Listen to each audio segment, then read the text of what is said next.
Work was difficult as the late 1800s were reaching into the early 1900s. The Industrial Revolution brought some of the people who had once spent their entire lives on family farms to cities, working in factories or textile mills.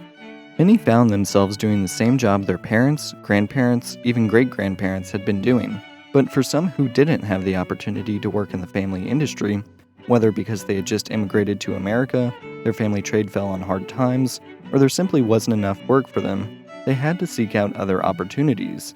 With the arrival of the Industrial Revolution brought the need for more raw materials, the largest of which were lumber for the structures of all the buildings being created in the cities, and coal to power steam engines, which were becoming more and more common. So when the prospect of being able to move out to towns where there was a full forest ripe for the chopping or a mine full of precious coal reached the ears of those in desperate need for money, they jumped on the opportunity, moving their families wherever they needed to in order to secure proper wages. But sometimes, the places they were moving to did not exist, at least not yet, and the companies that they were being hired to work for weren't going to give them those proper wages. In fact, some companies wouldn't even pay them in currency they could use. So keep your wallets close as we take a deep dive into company stores. In order to understand company stores, we must first understand a little more about company towns. Around the 1890s, there were many jobs that required workers to be far away from the existing and established towns and cities. These jobs ranged from railroad construction sites, lumber camps, or coal mines. As a pragmatic solution, the employer sometimes developed a company town, where an individual company built and owned all the buildings and businesses. And I mean all the buildings and businesses.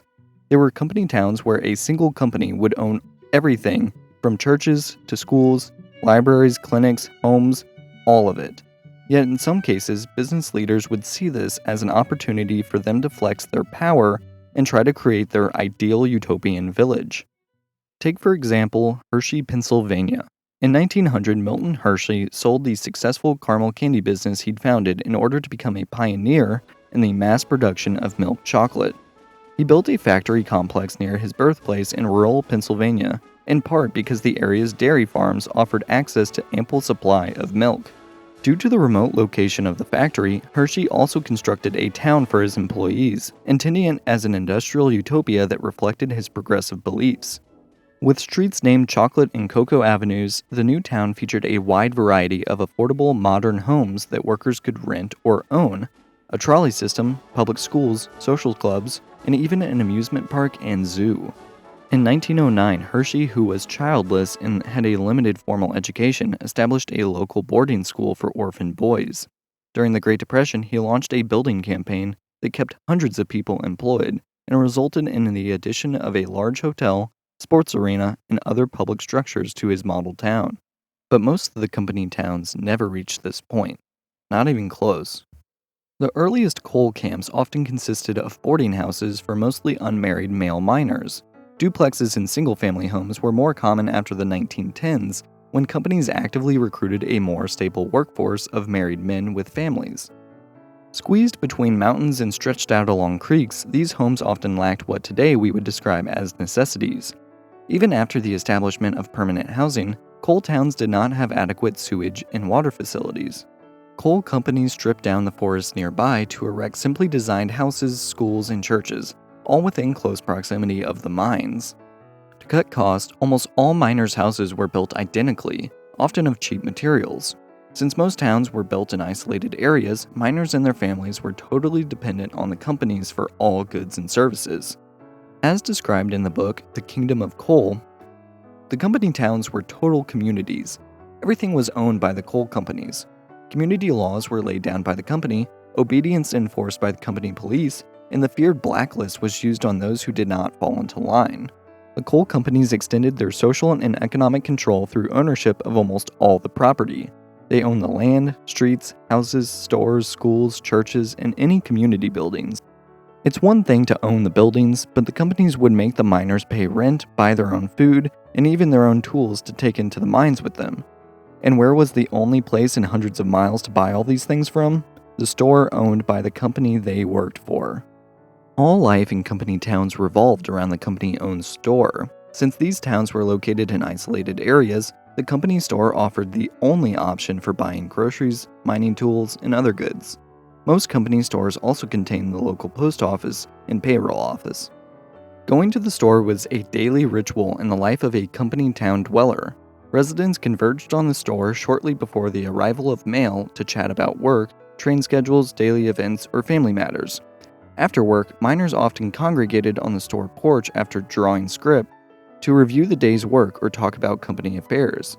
Men and women dreamed of acquiring material abundance as they viewed the store products while their children stared in wonder at the candy, toys, and sundry items on display in the glass cases. As the only store in town, companies were not threatened by competition. They often charged exorbitant prices compared to what people in cities paid for the same items. Company stores quickly turned into monopolistic institutions, funneling large amounts, if not all, of workers' incomes back to the owners of the company.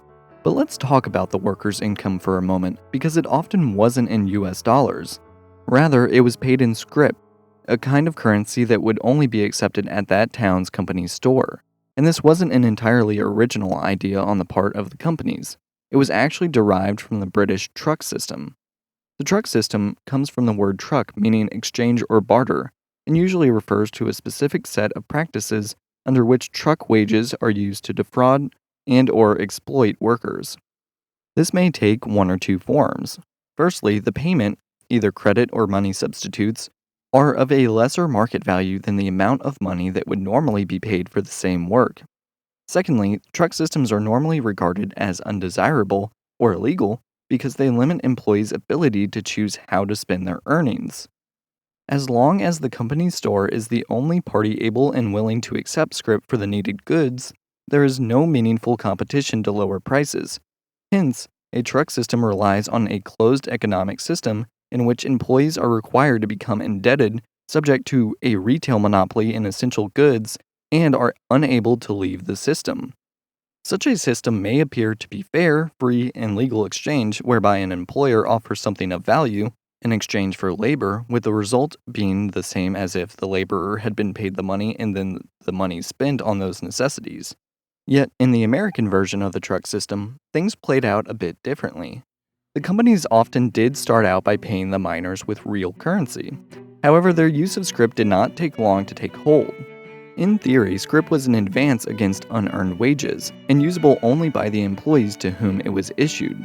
In practice, many miners were often forced to run over the amount they were paid because of the higher prices charged in the company's stores, leaving many miners never able to fully retire their debt to the company store, and the scrip becoming the unofficial currency of the community, even being placed in the collection plates of some coal town churches.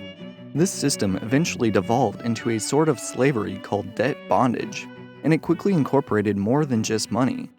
Reading from the Kingdom of Coal once again, the company's store, where the residents of the village were usually expected to trade, was an integral part of these communities.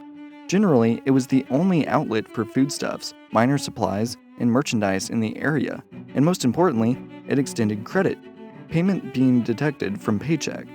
Though practices varied with different companies, many insisted that families in the village buy all of their necessities at the store as a condition of housing and employment. Prices in these pluck-me stores, as they were called, were often set artificially high. After charges at the store had been deducted from the miner's pay, he sometimes received what was called a bobtail check, a stub indicating that rent and the cost of supplies added up to the total of wages due, leaving nothing to show for your work. The Kingdom of Coal adds that rent was often artificially high and was deducted from the miner's pay, and leases were often short-term, sometimes on a day-to-day basis.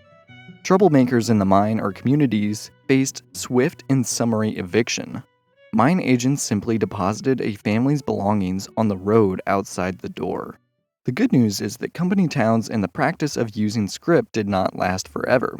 Company towns started going out of practice as cars gave people the ability to live further away from their places of work. And scrip was made illegal under the Fair Labor Standards Act of 1938. So at least now that we live in the future, we never have to worry about company towns again. Wait, hold on. A blockchain company in Nevada is trying to start up their own 35,000 person smart city, which would be separate from the local cities and would be overseen by a board of supervisors appointed by the tech company itself and have many of the powers of a county government? They vaguely stated that they would make the city smarter by using hundreds of thousands, if not millions, of sensors, constantly collecting data that would be used for decision making.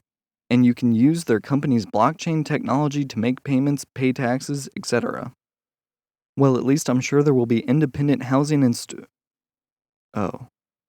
Well, at least now that we all have cars and there's planes and other modes of transportation, we can make leaving easier. Except for the people going to space over the next few decades to work. Might be kind of hard for them to make it anywhere but the facilities the company provides from them unless they know how to fly a rocket. Thank you for watching Learn Something New. Sorry for a slightly more depressing video this week, but if you like the video, be sure to like and subscribe for more. And don't forget to check out some of the other videos on the channel as well. Thanks again, and as always, see you next time.